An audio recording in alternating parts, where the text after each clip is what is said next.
Oye, país, buenas noches, oye, país, yo soy Rudy González, qué bueno que me acompañen en esta hora, como cada noche, aquí en Color Visión. El dengue.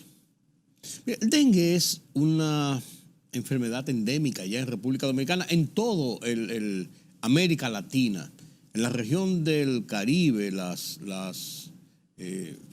islas, las naciones tropicales, tiene mucho más incidencia en la propagación del dengue. Año por año ya se produce.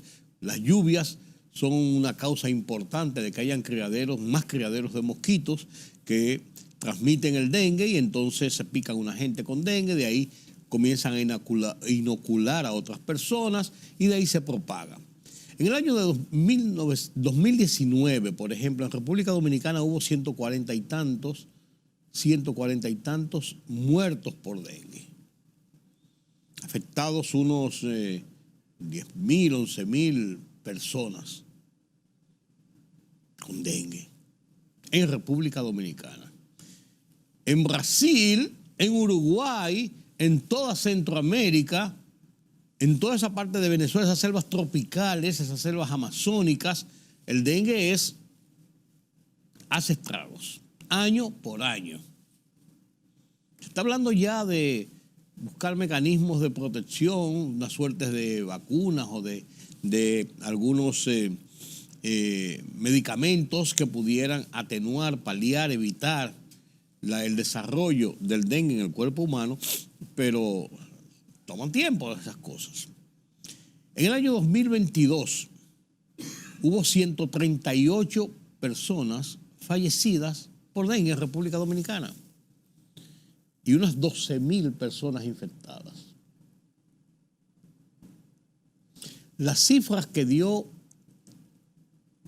o que colgó en su página, en un boletín fechado número 36 o 37, el Ministerio de Salud Pública sobre el desarrollo del dengue, el Departamento de Epidemiología de Salud Pública, hablaba de 11.000 y tantos casos de dengue, pero solamente tenía situado 6 personas fallecidas. Y tenía situadas 6 personas fallecidas porque han cambiado el protocolo para determinar cuando una persona muere por dengue. Después que es reportado, tiene esa certificación de defunción y los exámenes y los análisis comenzar a pasar por un proceso de investigación para determinar si la persona tenía el dengue y si la muerte se produjo a causa de los efectos del dengue u otra causa que tenía la persona, y en eso las cifras andan por 6 fallecimientos a esta altura del juego. Yo creo que hace un flaco servicio el Ministerio de Salud Pública. Ya deben ir por el boletín número, porque es semanal el boletín ahora que lo emiten. Deben ir por el boletín 40 y tanto. No han salido más boletines. Mientras esto ocurre, la gente en la calle está alarmada. En los hospitales, por ejemplo, que los niños son los más atacados, en el Robert Reed Cabral, ha estado abarrotado de personas, de madres con sus hijos, tratando de salvarlo de la muerte por dengue. Hay hospitalizados, hay niños en cuidados intensivos, las consultas abarrotadas, las salas de espera abarrotadas de gente, y eso se va multiplicando en muchísimos otros hospitales. El fallecimiento de un niño, hijo de un médico, esta semana, y que fue velado a principios de semana, y eso salió en todos los noticiarios, de un médico reconocido, que no pudo salvarle la vida, donde se supone que hay protocolos médicos rápidos, expeditos, confiables, porque son la gente que están sobre el tema de la salud. No pudieron salvarlo. Niño de 8 años, 9 años, y esto conmocionó y provocó esta semana una alarma general. La Sociedad Dominicana de Pediatría ha dicho que la situación es crítica. La Sociedad Dominicana de Infectología está haciendo advertencias de que estamos en una situación difícil. Se habla de que en relación a lo ocurrido en el 2022, Estamos por encima de un 83%. Estamos en una situación conflictiva, señores. ¿Por qué la falta de información? Uno, pues no solamente la falta de información, sino las informaciones pertinentes para que la gente pueda protegerse. Para la salud pública no está pasando nada con el caso, con el tema del dengue. Unas declaraciones sueltas de algún funcionario de salud pública dijo en estos días, pues eso pasa aquí todos los años, eso es endémico. Ajá. ¿Y qué hacen las autoridades para eso? Hay prevención. No puede ser, señores. No puede ser. Ni siquiera las informaciones de lo que está ocurriendo, mucho menos información para prevenir. Alguien dijo, no, pues la gente sabe de eso, la gente tiene que aprender también y tiene que saber cómo cuidarse. Por Dios, pero por Dios. No le sobra razón, pero le falta conciencia, le falta seriedad, le falta realidad cuando una persona ligada al sector salud dice eso. Tenemos un brote importante de dengue y me explicaba un médico que eso es así, fluctúa, un año baja, un año sube, otro año es normal. El presidente de la República dijo en su conversatorio con comunicadores, periodistas, productores de televisión, invitados especiales, de los lunes en la tarde en el Palacio Nacional, que la información que tienen las autoridades es que ha llegado ya a una meseta. Y hablando de meseta, cuando hay desarrollos de virus, lo que está indicando es que llegó al tope. Y ahora de la meseta, cuando llega ya a una meseta, o sea que se mantiene horizontal los niveles de contagios, comienza entonces el proceso de descender. ¿De qué estamos hablando? ¿De cuánto estamos hablando? Porque mientras el presidente lo ponen a decir eso, y digo lo ponen a decir porque le dan informaciones, el presidente no es médico, ni está metido en una clínica, recibe las informaciones de las autoridades. Mientras esto ocurre, la gente está en la calle aterrada con el tema del dengue. Dengue, influenza, un montón de cosas que hay aquí, de enfermedades. Que son enfermedades que vienen con los tiempos, con las aguas, con los cambios de temperatura, con las lluvias.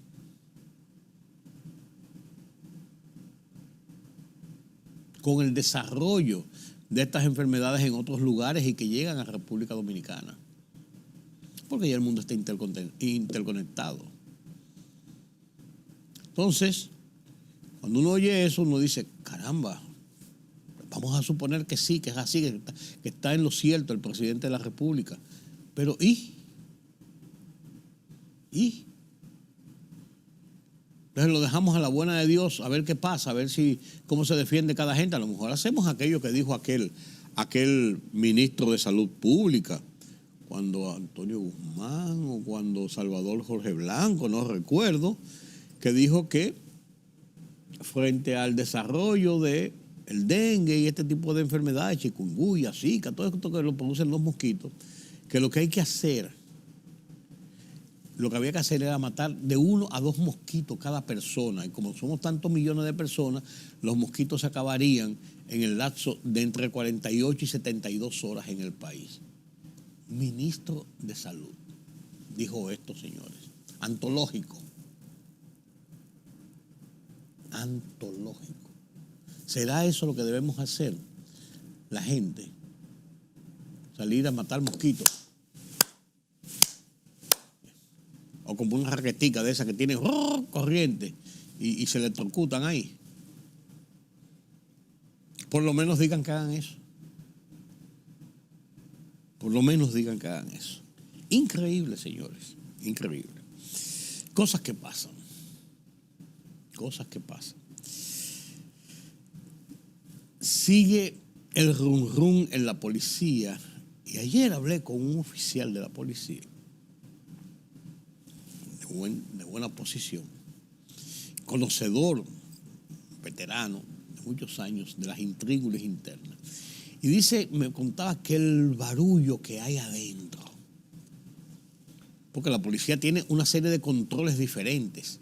Hay una comisión que está trabajando con la reforma. Hay un supervisor, asesor, consultor que manda en la policía, que da órdenes, que traza líneas de acción. Está el presidente de la República que va todos los lunes y se reúne con la policía y lleva a la fiscal, a la procuradora de persecución del delito, a fiscales de otros sitios y a una serie de gentes. Entonces la policía está allí como para oír consejos y para decirles lo que tienen que hacer. Y todo esto ha generado una atmósfera cargada en los últimos tiempos en la Policía Nacional. Y todo el mundo lo que quiere es sobrevivir, como se dice. El general Ten, yo me supongo que debe estar pasando momentos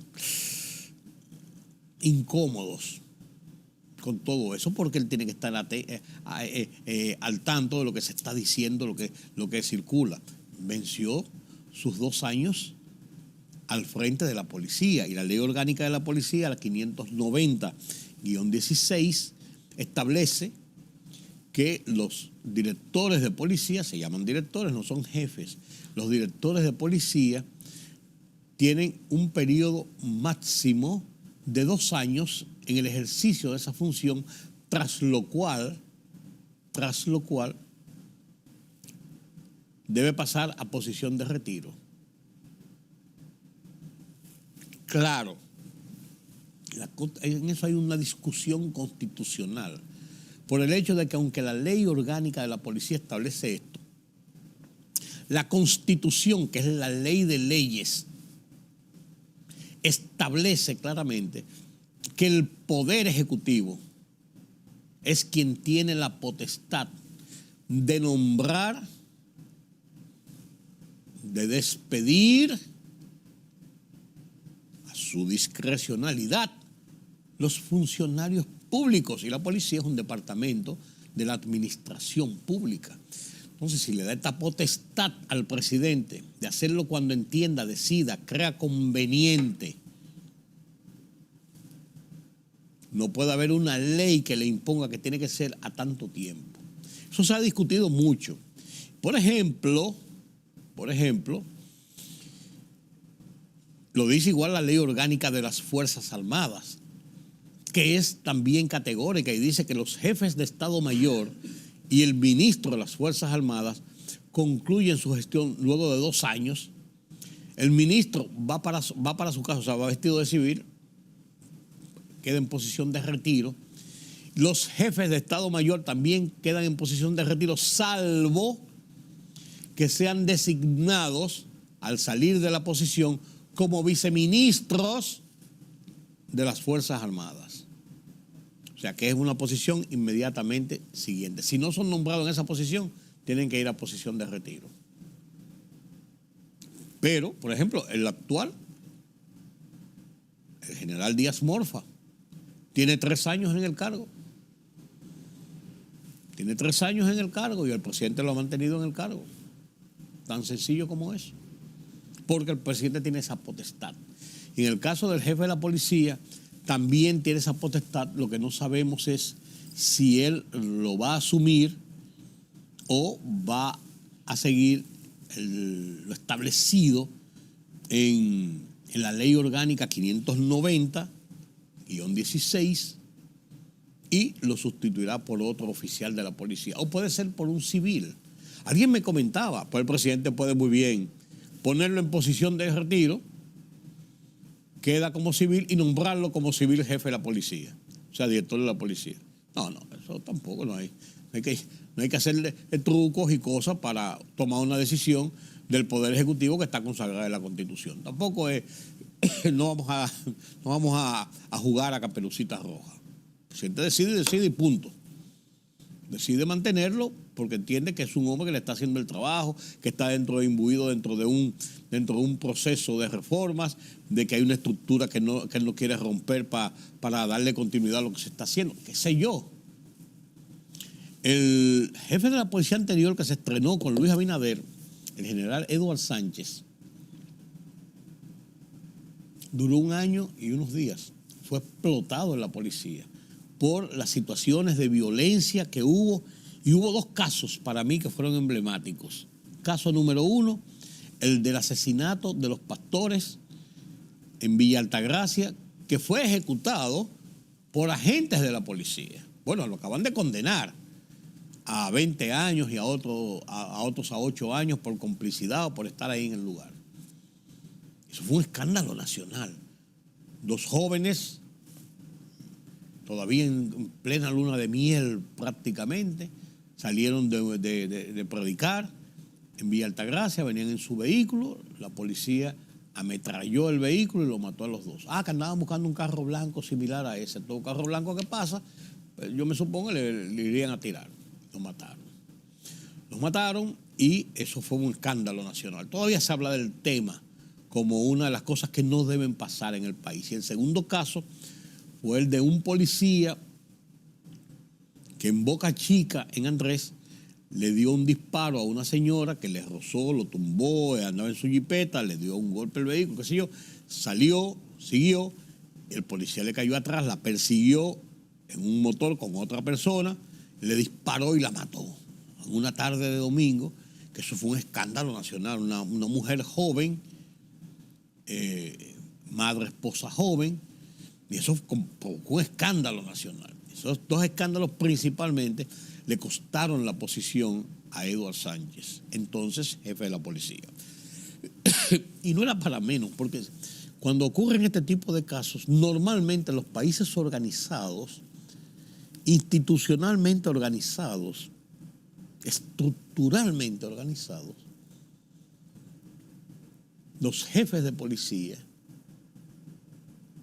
los jefes departamentales de equipos, en este caso vamos a hablar de represivos, pagan con sus puestos situaciones que su gente comete. Usted me dirá, pues eso es difícil, porque imagínate tú, hay 30 y pico de mil policías, bueno, hay 30 y pico mil en nómina, pero policías, entonces por lo que haga cualquier policía yo no puedo pagar, pero ese es el precio de ser jefe.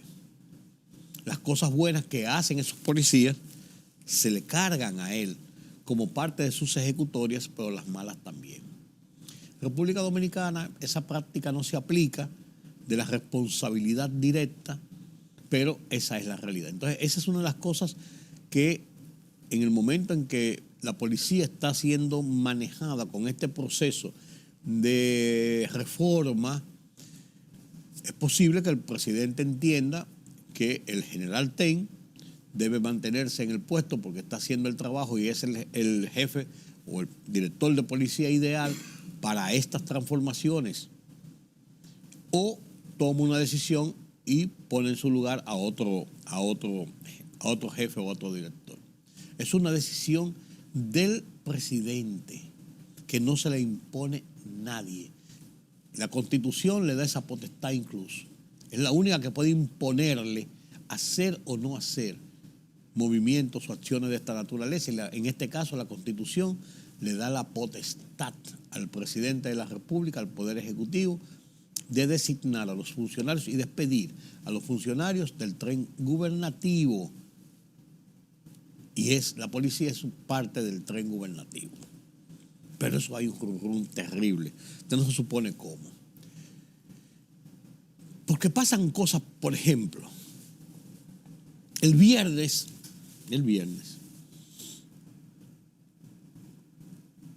en la madrugada, hombres encapuchados entraron a las instalaciones y fueron directamente a los dormitorios donde funciona la Academia de Béisbol de Grandes Ligas de los Tigres de Detroit en San Pedro de Macorís. Ustedes saben que hay 6, 7, 8 academias de béisbol en República Dominicana donde equipos de Grandes Ligas tienen sus academias para entrenar esos prospectos. Principalmente están ubicadas en Guerra, en Boca Chica, San Pedro de Macorís, en el Ingenio Consuelo, en esa zona que es donde hay la producción mayor de jóvenes prospectos peloteros que después van a grandes ligas. Entonces, en estas academias los educan, los enseñan, no solamente en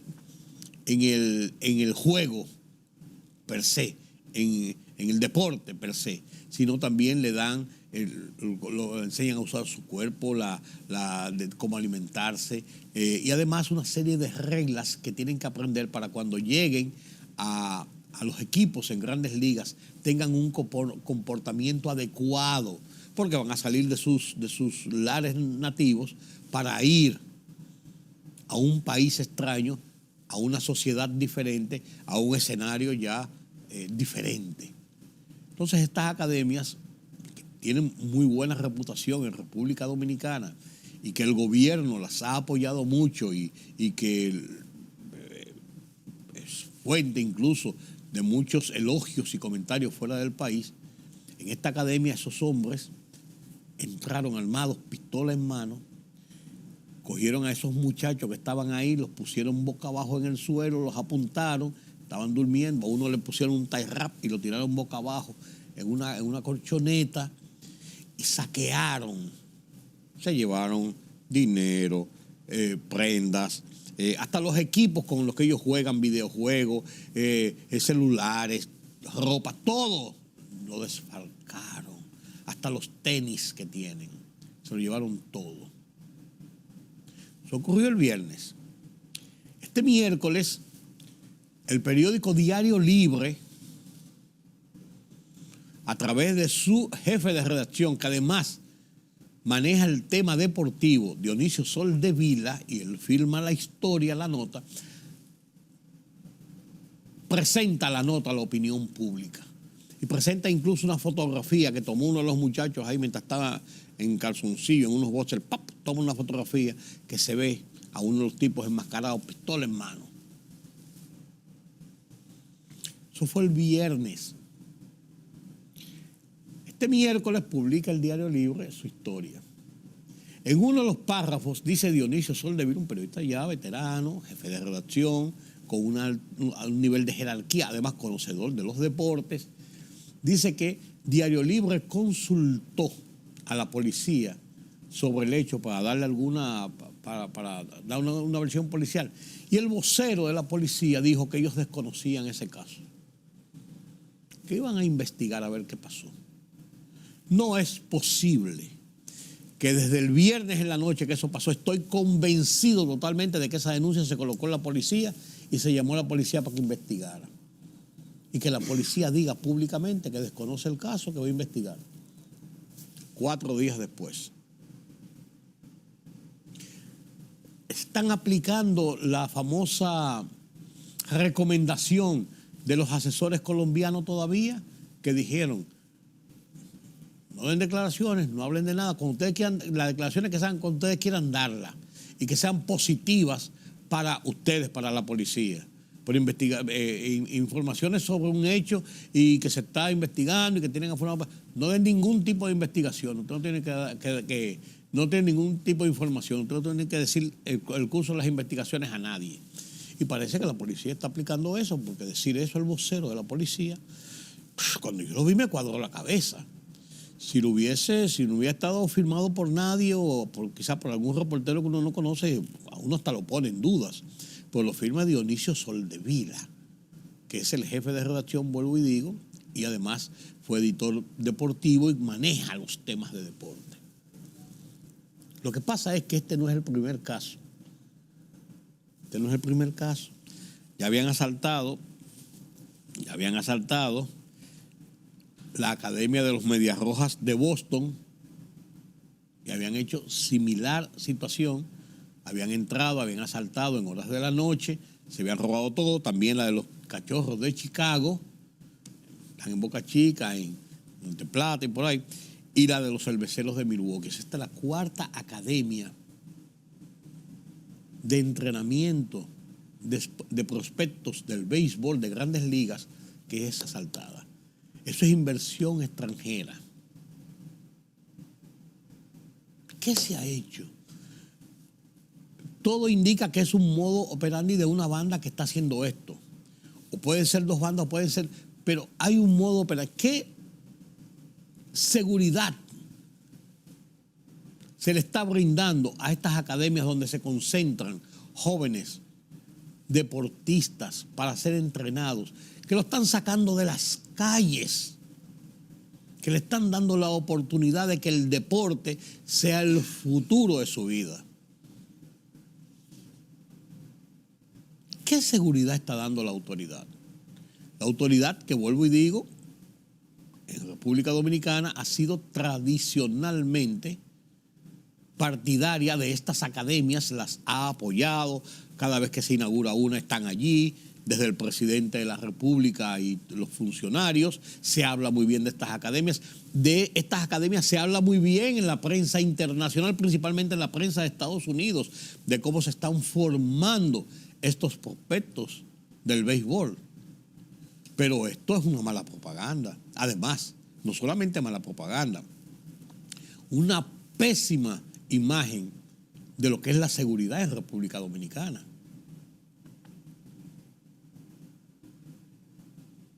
¿Qué está pasando con esto?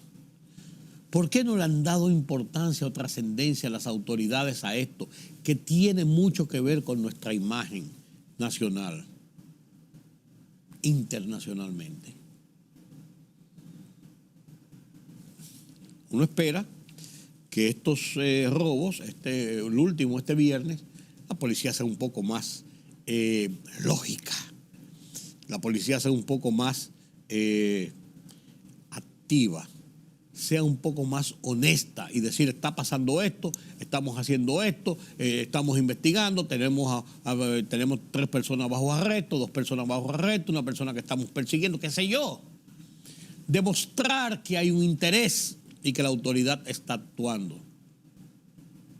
No sabemos nada de eso. Vamos a ver, vamos a investigar. Por Dios, no. Así no, así no, así no. Así no fue que hablamos. Excusa. Nuestro amigo, por ejemplo, Diego Pesqueira, pero la verdad que no.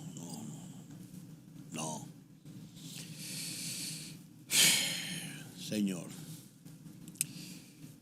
La comisión de la OEA vino, estuvo en República Dominicana 48 horas, se reunió con las autoridades en Cancillería, después sobrevolaron la frontera, bajaron en helicópteros en la parte de República Dominicana, estaban las autoridades allí, conversaron, habían representantes del sector privado, consultores privados, Osiris de León, la gente del INDRI, otros técnicos ambientalistas, las autoridades locales, la gobernadora, Dajabón, autoridades militares, para mostrarle a los comisionados de lo que se está quejando República Dominicana.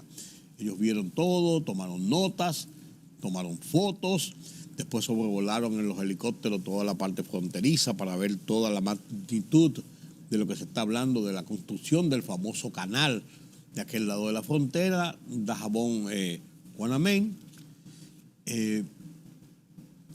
Y dijeron entonces que en la tarde, que ya se iban de regreso a Washington. Yo entendía, pensaba, creía, suponía que iban a ir a Haití también a ver de parte de los haitianos cuál es su alegato, cuál es su posición, qué es lo que ellos plantean. Pues dijeron no, que se iban a Washington, que iban a rendir su informe ante la Secretaría General. ¿Qué esperar? Yo no sé. La OEA y Naciones Unidas tradicionalmente ha jugado una suerte de carta contra República Dominicana dentro del concierto de llamarnos xenófobos, perseguidores, esclavistas de los haitianos.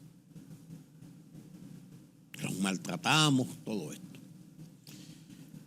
¿Qué se va a esperar de este informe? ¿Cuál va a ser la visión de lo que la OEA, un organismo internacional regional, podría decir? Señores, tienen razón los dominicanos.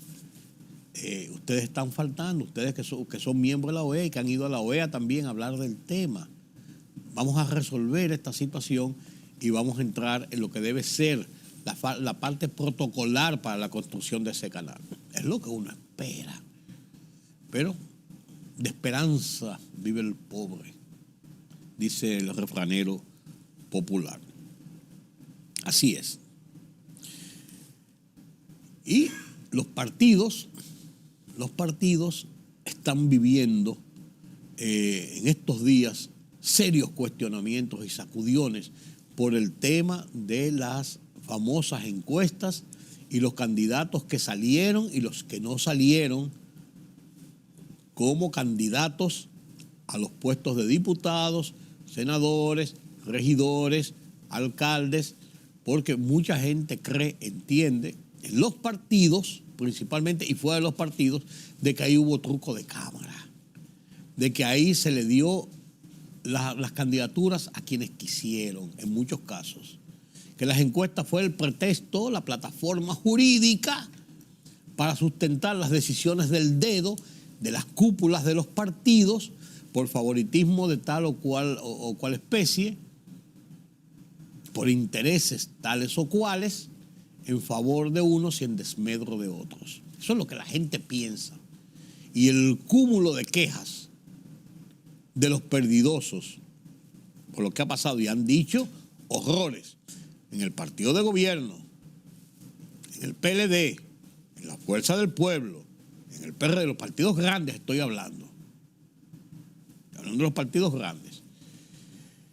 Y ya este fin de semana el PLD va a presentar en un pleno de dirigentes, una asamblea de delegados, la candidatura de Abel Martínez y las candidaturas que ellos indican que han escogido dentro del proceso de encuestas que ellos han hecho para que sean candidatos, porque esa nómina hay que presentarla el día 29 de octubre, que es el último domingo del mes de octubre. Las primarias se registran entre el primer domingo y el último domingo de octubre. Comenzaron el 1 de octubre, terminan el 29 de octubre. Cuando los partidos tienen que ir a presentar ante la Junta Central Electoral, esta es mi nómina de mis candidatos. Y hay algunos que se quedan reservados para el tema de las alianzas que deberán ser informados en el mes de noviembre.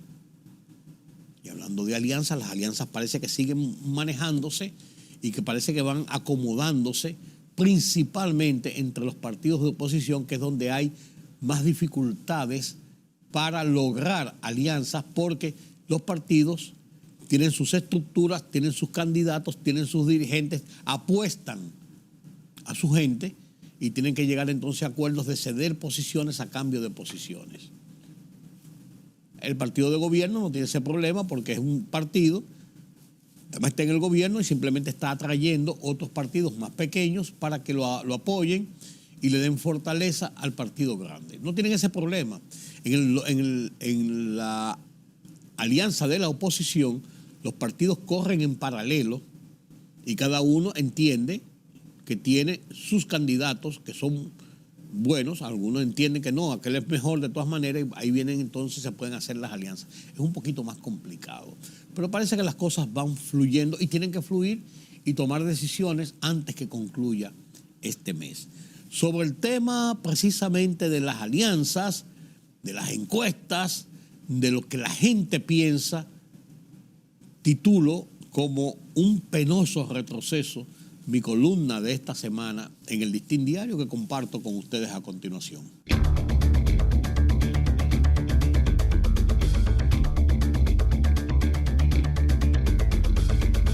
La ley electoral recientemente reformada, en vez de corregir muchos entuertos, como advirtió y pidió la Junta Central Electoral para que fuera adaptada a la realidad y evitar que sea fuentes de problemas antes que de soluciones y o garantías del ejercicio de la democracia y la institucionalidad como la sociedad espera, vemos ha sido todo lo contrario. Este preámbulo lo refiero a lo que está sucediendo en este proceso de primarias para la elección interna de los partidos en la escogencia de sus candidatos para las elecciones del 2024. En el 2019, el Partido de la Liberación Dominicana, PLD, por ejemplo, se debatió duramente entre las tendencias de Danilo Medina y Leonel Fernández en el tipo de escogencia que apoyaban, abiertas o cerradas, pero de votación directa, en que la militancia de su partido pudiera escoger a sus candidatos de una forma transparente y libre, como lo plantea el voto secreto. Creo firmemente, y la experiencia que se está viviendo me dan la razón, de que el mecanismo escogido por los partidos de escoger a los candidatos por encuestas no es más que un retroceso inexplicable para los procesos electorales. Un retroceso que solo provoca más problemas que soluciones. Hoy no hay quien crea que no se ha hecho trampas en todos los partidos que han anunciado escogencias mediante las encuestas. Yo también lo creo. Y creo más, que nueva vez el nefasto dedo, la negociación interna entre las tendencias en pugna de los principales partidos, se han repartido nueva vez las candidaturas. Cuando no, que han cedido puestos por complacencia, por intereses. Qué penoso retroceso. Y aún así, aunque todos lo saben, pretenden negarlo o disfrazarlo.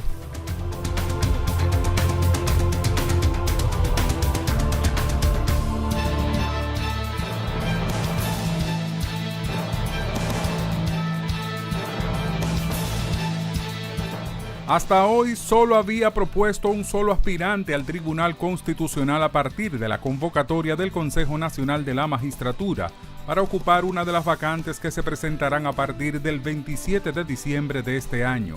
Se trata del juez del Poder Judicial Rafael Leónidas Ciprián Lora, de acuerdo a la Secretaría del Consejo Nacional de la Magistratura, que está a cargo de la jueza de la Suprema Corte de Justicia, Nancy Salcedo. El país vive una situación epidemiológica muy difícil a causa del virus del dengue que mantiene abarrotadas las emergencias de clínicas privadas y hospitales.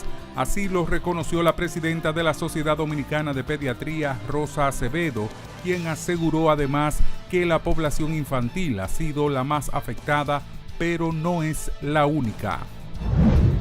Los partidos de la Liberación Dominicana, PLD y Fuerza del Pueblo, FP, participarán como aliados en los niveles congresual y municipal de otras 20 provincias, entre ellas el Gran Santo Domingo, San Pedro de Macorís y San Juan de la Maguana. La alianza también incluye los municipios Santo Domingo Norte, Santo Domingo Este y Santo Domingo Oeste. La Academia de los Tigres de Detroit, ubicada en San Pedro de Macorís, se vio sacudida la madrugada de este miércoles por un asalto perpetrado por hombres armados que ingresaron a las instalaciones, sacaron a los jugadores de sus habitaciones y se llevaron celulares, dinero en efectivo, ropa y consolas de juego, según informes. Este no es el primer asalto a una academia de grandes ligas en la región. Hace pocos días, hombres armados también asaltaron la Academia de los Cardenales de San Luis.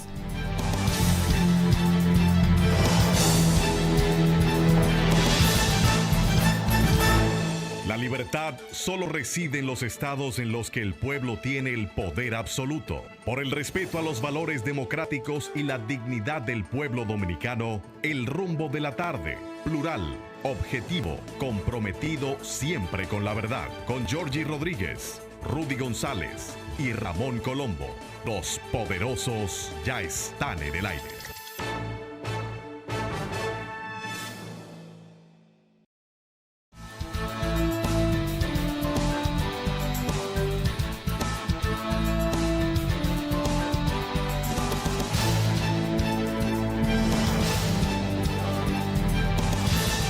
El presidente Joe Biden se trasladó a Israel. Trasladó a Israel, se reunió con el presidente Netanyahu, el hombre que está dirigiendo toda la ofensiva contra el terrorismo de Hamas que atacó a Israel, está al mando de esa situación de defensa por los ataques recibidos. Y el presidente Biden llegó a Israel y en una visita, yo diría, arriesgada, en una visita osada. Fue al campo de guerra, donde hay misiles circulando por los aires, donde hay un estado de guerra, un estado de guerra. Llegó y se reunió con él y fracasó lo que había planeado inicialmente la Casa Blanca, que era una reunión en Jordania, frontera con Israel. donde estaría presente Netanyahu, estarían presentes dirigentes del gobierno de Gaza, no de Hamás, sino de Gaza, y de algunos países del entorno árabe. En una fórmula del presidente iban a ir quizás alguno que otro líder de Europa para buscar vías de avenencia o tratar de lograr vías de avenencia para bajar las tensiones y tratar de ver si las hostilidades iban disminuyendo. Porque el tono de escalada que lleva esta guerra es fuerte. En este primer encuentro incluso, el presidente Joe Biden se solidarizó con la versión de Israel sobre el ataque con un misil que destruyó un complejo de hospitales y se habla de más de 500 muertos. Ahí está la reunión del presidente Biden con Netanyahu y algunas cosas que se dijeron. El presidente de Estados Unidos, Joe Biden, llegó este miércoles a Israel para reunirse con las autoridades del país. Biden apoya las acusaciones del primer ministro israelí Benjamin Netanyahu sobre lo ocurrido en el hospital de Gaza este martes, afirmando que la responsabilidad es de la otra parte, como dijo. Tras el incidente, Jordania canceló una cumbre prevista con el presidente estadounidense, en la que también iban a participar Mahmoud Abbas, presidente palestino, y el mandatario egipcio Abdel Fattah al-Sisi. Se complica así la visita de Biden en la región, que busca evitar una escalada aún mayor del conflicto entre Israel y Hamás. En ese mismo ambiente, el tema de la explosión del misil, del ataque contra ese hospital, Israel ha dicho que no fueron ellos que dispararon ese misil, que ese misil fue un misil que falló, disparado por Hamás y cayó en su propio territorio en el hospital. Hamás ha dicho que no, que eso fue un ataque israelí. Entonces está esta discusión. Una u otra. El ataque, el misil cayó, hay más de 500 muertos en una situación horrible, terrible, realmente, penoso. Y eso profundiza más la escalada de la guerra. Ojalá se lleguen a acuerdos. Deutsche Welle, la plataforma internacional de noticias con sede en Alemania, presentó este reportaje sobre el tema del misil que cayó en este hospital esta semana, con la cantidad de víctimas y todo lo que se dice en su entorno. Lo comparto con ustedes a continuación. El Ministerio de Salud de Gaza, controlado por Hamás, asegura que son 471 las personas fallecidas en la explosión registrada en el hospital de Al-Ahli y que la causa fue un ataque israelí. Israel, por su parte, sostiene que cuenta con evidencia, como nos contaba Elisabetta, de que la explosión ocurrió por la caída de un cohete disparado desde Gaza. De momento no hay una investigación independiente que pueda confirmar una u otra hipótesis. Se supone que en este hospital se cura a los heridos. Pero en lugar de eso, el Al-Ali Arab en Gaza fue alcanzado por un proyectil, en un conflicto que ya se cobró miles de vidas de civiles. Según las autoridades gazatíes, hubo cientos de muertos.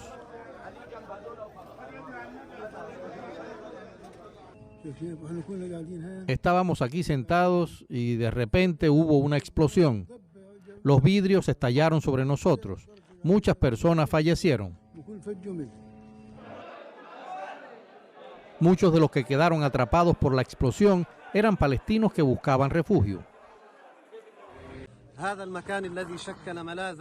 Este lugar era un refugio seguro para mujeres y niños que huían de los bombardeos israelíes cerca del hospital. Lo consideraban un refugio para sentirse a salvo. No hubo ningún aviso previo al ataque. Había más de 3.000 personas aquí para las que este lugar era un refugio seguro. Hamás, que controla la franja de Gaza, culpó de lo ocurrido a Israel.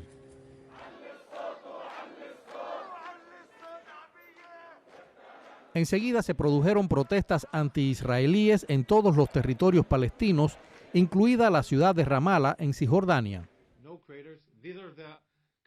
Pero el ejército israelí dice tener pruebas de que el responsable de la tragedia es el grupo militante palestino Yihad Islámica y que se culpa injustamente a Israel.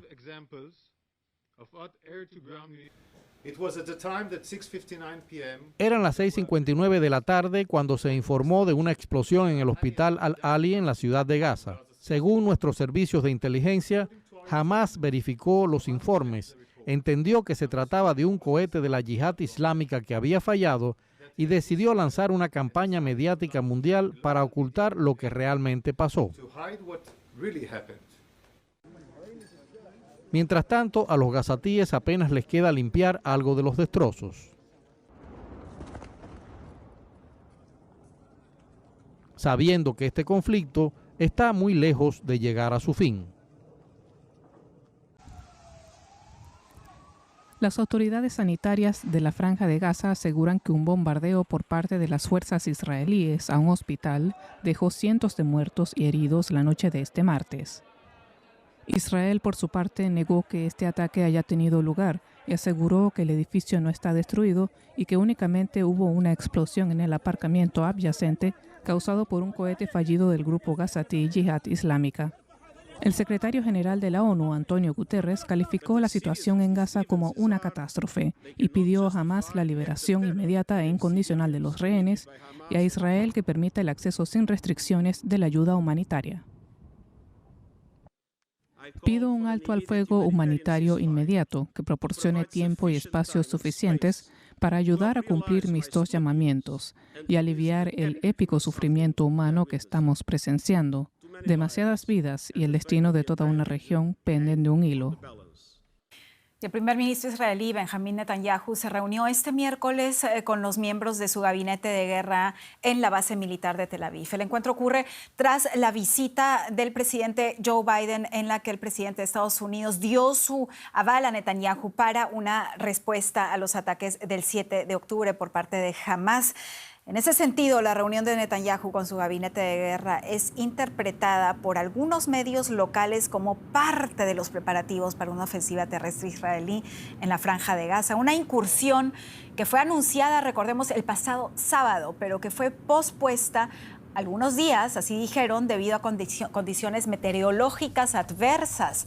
Eso es lo que informó el fin de semana The New York Times, citando a 3 altos oficiales israelíes no identificados. Y vamos a hablar al respecto y conectar con el doctor Michele Groppi del Departamento de los Estudios de Defensa en King's College London y también presidente del International Team for the Study of Security de Verona. Muchísimo gusto, gracias por esta conexión. Doctor, ¿por qué cree que Israel estuvo demorando la incursión? ¿Cree que ahora, después de la partida del presidente Biden, podría darse en forma inminente? Muchísimas gracias por la pregunta y sobre todo por invitarme. Bueno, yo creo que aquí estamos viendo, ¿no?, visiblemente la influencia de los americanos, ¿no? Porque, bueno, lo del tiempo, ¿no?, de la falta de visibilidad, no me parece bueno, ¿no? O sea, los israelíes habrían podido seguramente atacar, pero visiblemente están tomando tiempo para la cuestión, ¿no?, de la gente, ¿no?, que está prendida en Gaza y sobre todo para que la población local, ¿no?, se pueda ir. Entonces, ¿usted cree que es por razones humanitarias? Sí. Por supuesto, ¿no? También, bueno, hay esa cosa también, ¿no?, por razones humanitarias y también, ¿no?, por cálculos estratégicos, tácticos.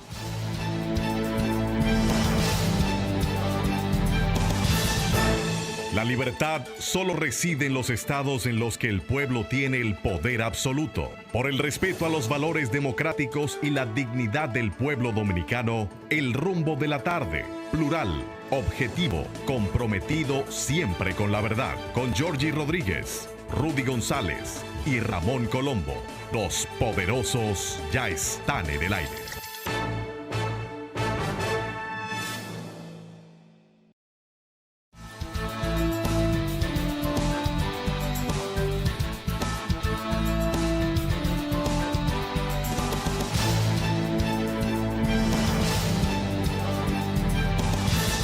El mundo de las internacionales nos los presenta Pedro Vargas desde la redacción central de Oye País.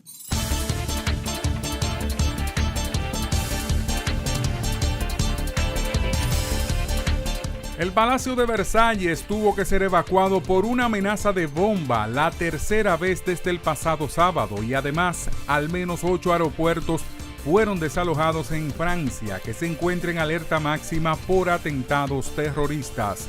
El turístico palacio situado en las afueras de París comenzó a ser evacuado a la 1 hora local y los artificieros están efectuando inspecciones para valorar la veracidad de la amenaza de bomba recibida.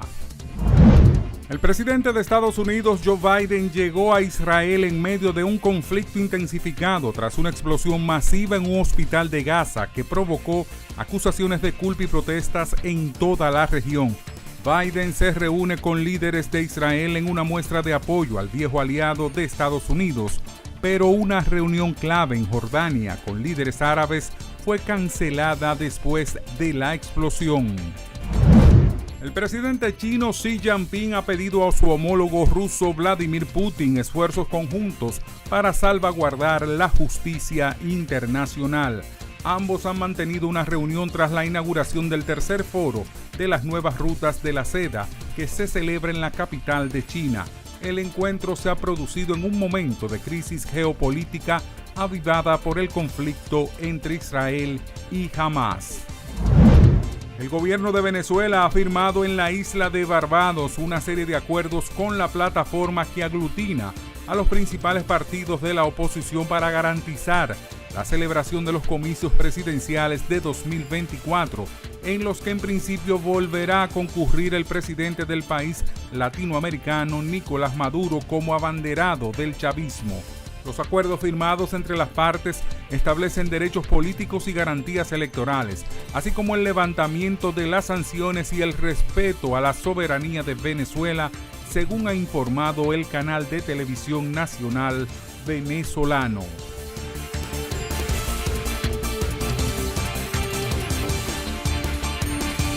Así llegamos al final de esta emisión de Oye País. Gracias por su compañía.